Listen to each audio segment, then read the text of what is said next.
उहाँ जुन लरेन लामाज्यूले भन्नुभयो अहिले चाहिँ नयाँ बुद्ध आयो रे पुरानो बुद्ध रे भन्ने खालको यो सबै वाहित कुराहरू है। यो कुनै पनि दर्शन शास्त्रको आधारित कुराहरू मात्रै हामी मान्छौँ। जो दर्शन शास्त्रमा यदि हिन्दूको कुरा गर्छौँ भने हिन्दूको दर्शनको आधारमा होस्, यदि बौद्ध दर्शनको कुरा गर्छौँ भने बौद्ध दर्शनको आधारमा होस्। हामी बौद्ध दर्शनमा केही अध्ययनरत भएको कारणले अब नयाँ बुद्ध चाहिँ कुन किसिमबाट र कसरी र कुन समयमा आउँछ भन्ने कुरो हामीले पनि केही त्यसको जानकारी भएको कारणले यो 2500 वर्ष यो शाक्यमुनि गौतम बुद्धको चाहिँ के अरे डेट चाहिँ कति छ त भन्दाखेरि 5000 वर्ष भनेको छ। भन्दाखेरि अहिले हामीले बुद्ध जयन्ती कति मानिरहेको छ? 2561 होइन, हामीले भर्खर पार भएको भन्दाखेरि अझै 2500 वर्ष हामीसँग डल्लै बाँकी छ। मतलब अबको भविष्य बुद्ध आउनको लागि, मतलब यसलाई लामा भाषाबाट झ्याम्बा गुम्बा भन्छ हामीले, अनि यसलाई नेपाली भाषाबाट मैत्री बुद्ध भन्छ नि होइन। तर कोही कसै केही वर्ष अथवा केही महिना ध्यान तप गर्यो भन्दैमा त्यो बुद्ध भन्ने होइन।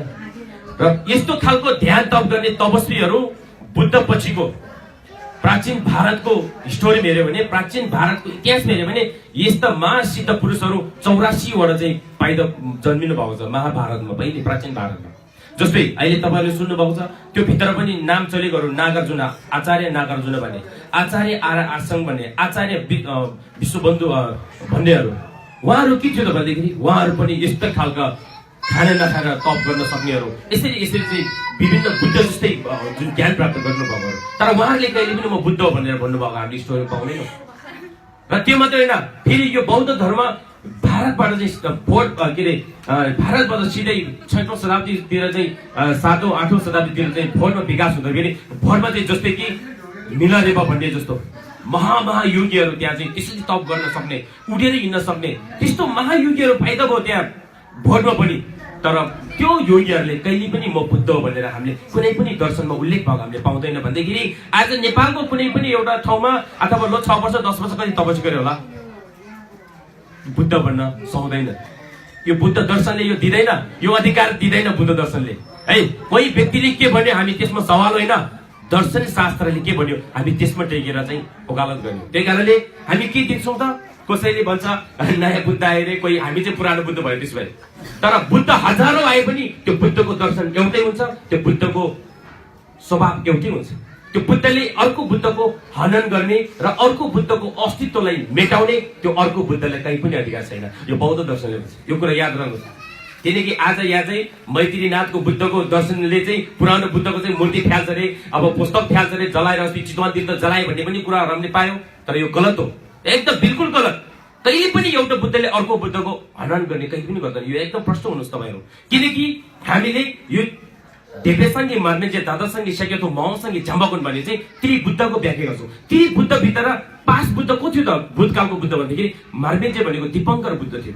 र त्यो दीपङ्कर बुद्ध र शाक्यमुनि बुद्ध पहिले बुद्ध नहुने बेलामा उहाँहरूको मिलन सङ्गम कसरी भएको थियो भन्ने हिस्टोरी हामीसँग छ। भन्दाखेरि शाक्यमुनि बुद्धले पहिले जुन दीपङ्कर बुद्धलाई आफ्नो चौलामा मानेर, आफ्नो गुरु मानेर म पनि भविष्यमा तपाईँ पछिको तपाईँको जस्तै सारा जगत प्राणीको उद्धार गर्न सक्ने खालको निर्माणको मार्ग देखाउने खालको मैले पनि गर्न पाऊँ भनेर चाहिँ दीपङ्कर बुद्धसँग चाहिँ शाक्यमुनि बुद्ध नहुनुभन्दा अगाडि उहाँले वाचा बन्धन गर्नुभएको थियो। र त्यो वाचा बन्धनको स्वरूप नै शाक्यमुनि गौतम बुद्ध लुम्बिनीको बगैँचामा जन्मेर चाहिँ आज सारा जगतलाई एउटा मार्गदर्शन गरिरहनु भएको छ नि होइन। भन्दाखेरि हामीले चाहिँ दीपङ्कर बुद्ध र शाक्यमुनि बुद्धको बिचमा के देख्छ त भन्दाखेरि शाक्यमुनि बुद्धले दीपङ्कर बुद्धको मूर्ति फ्याल्ने, त्यसको शास्त्र के अरे पुस्तकहरू जलाउने, त्यसको अस्तित्वलाई मेटाउने कहीँ गरेको देखेको छ हामीले शास्त्रमा? छैन, त्यो प्रमाण छैन हामीसँग। भन्दाखेरि त्यो इतिहास एउटा हामीसँग छ।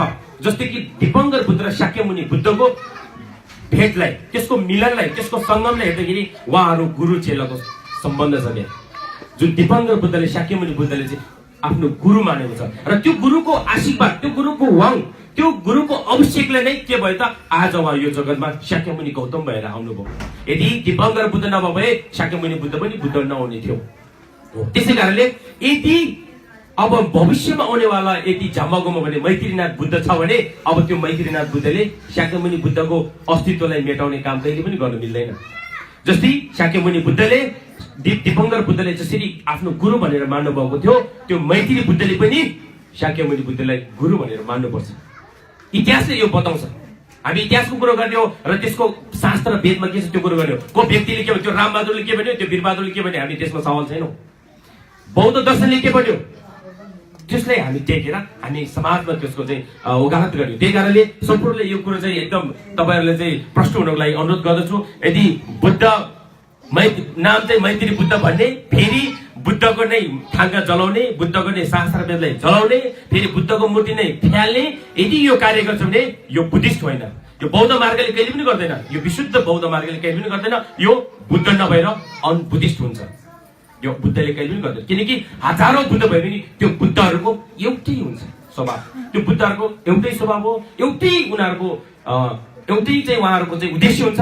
सारा जगत प्राणीले पनि यो दुःखको भवसागरबाट तार्नुपर्छ भन्ने सबै सारा बुद्धको चाहिँ एउटै उद्देश्य हुन्छ। त्यही कारणले आज कुनै बुद्धको नाम लिएर अथवा केही वकालत गरेर आउँछ भने त्यसमा तपाईँहरू भ्रम नपर्नुहोस् र आफ्नो गुरुको सद्वचनलाई साँची राखेर गुरुको सल्लाह अनुकूल तपाईँहरू पनि त्यो मार्गलाई अप्नाउनको लागि चाहिँ, त्यो मार्गले भन्दाखेरि सत्यको मार्गलाई अप्नाउनको लागि म विनम्र गर्न चाहन्छु। र मेरो यो जुन धार्मिक जुन मन्तव्य भन्नुभएको थियो, सायद धार्मिक नभएर यो चाहिँ कता कता सामाजिक होइन, कता कता चाहिँ यस्तो खालको एउटा संस्कार जस्तो भयो र धार्मिक जुन मन्तव्य राख्न दिनुभएकोमा हाम्रो सुभरत्नज्यू र यस कार्यक्रम आयोजना गर्नुहुने र यो उहाँ सोमलाल गोले तामाङज्यू र सम्पूर्ण उहाँको परिवार सपरिवार र यहाँ उपस्थित हुनुभएका आमा बुवा दाजुभाइ तथा दिदीबहिनी सम्पूर्ण धर्ममित्रज्यूहरूलाई र मेरो यो जुन धार्मिक मन्तव्यलाई